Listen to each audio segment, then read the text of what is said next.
चलिए आज बात करते हैं मोनाको की अजीबो-गरीब मईशत की। एक इतनी छोटी सी रियासत जो माशी उसूलों को एक बिल्कुल ही नए अंदाज से लिखती है। तो देखते हैं कि ये सब कैसे मुमकिन होता है। तो चलिए सीधा उसी बात पर आते हैं कि आखिर मोनाको इतना अलग क्यों है।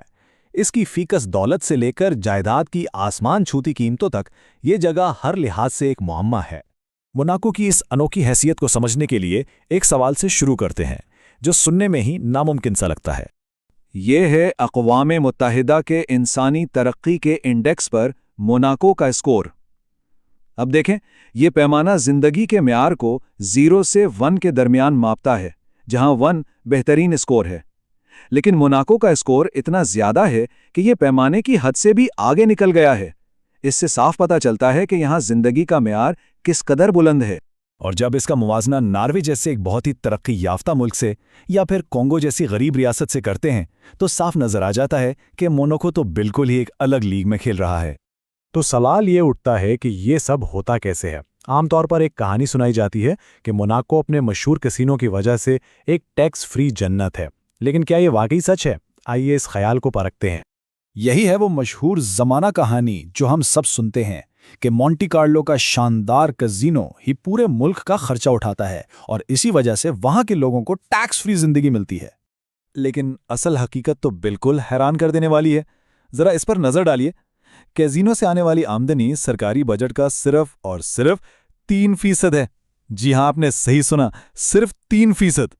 तो जो कहानी सुनाई जाती है हकीकत उसके बिल्कुल उलट है।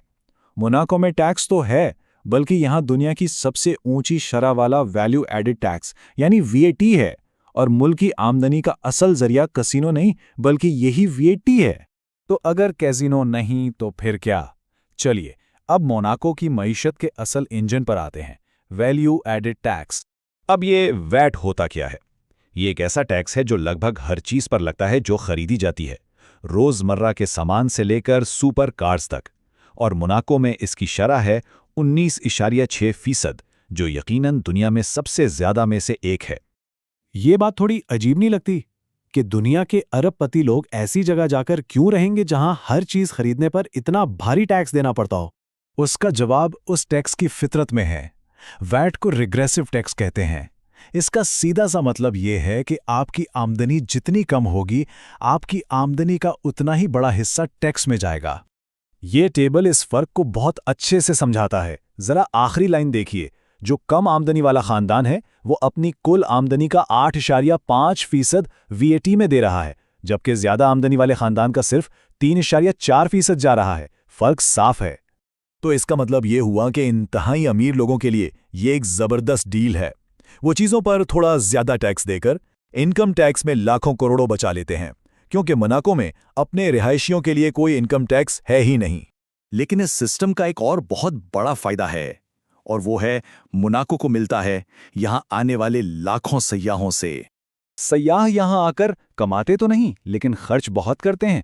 इसका नतीजा, मुल्क की कुल वैट आमदनी का आधे से भी ज्यादा हिस्सा गैर शहरियों यानी सयाहों से आता है। मतलब मोनाको के रिहायशी अपने मुल्क का खर्च अकेले नहीं उठाते। तो टैक्स में रियायत तो एक बहुत बड़ी वजह है, लेकिन सिर्फ यही नहीं। असल में यह पूरा एक पैकेज है जो मोनाको को दुनिया के अमीर तरीन लोगों के लिए एक ड्रीम डेस्टिनेशन बनाता है। सोचिए, कोई इनकम टैक्स नहीं, दुनिया के बेहतरीन रेस्टोरेंट्स और इंटरटेनमेंट, फिर अमीर और ताकतवर लोगों से मिलने जुलने के मौके। इसके अलावा ये दुनिया के सबसे महफूज तरीन मुल्कों में से एक है जहां क्राइम रेट ना होने के बराबर है, खूबसूरत साहिल, और हाँ, यहां दूसरे टैक्स हेवंस की तरह ऑफशोर फाइनेंशियल गेम्स की इजाजत भी नहीं है। मतलब सब कुछ एक ही जगह। तो मोनाको की मईशत एक अजीब लेकिन कामयाब मॉडल है जो आमदनी पर नहीं, खर्च पर टैक्स लगाकर चलती है। और ये हमें एक आखिरी सवाल के साथ छोड़ जाता है, क्या मोनाको का ये निज़ाम सिर्फ एक अनोखा तजर्बा है, या ये इस बात की निशानदेही कर रहा है कि आने वाले वक्त में दुनिया भर की दौलत किस तरफ जाएगी?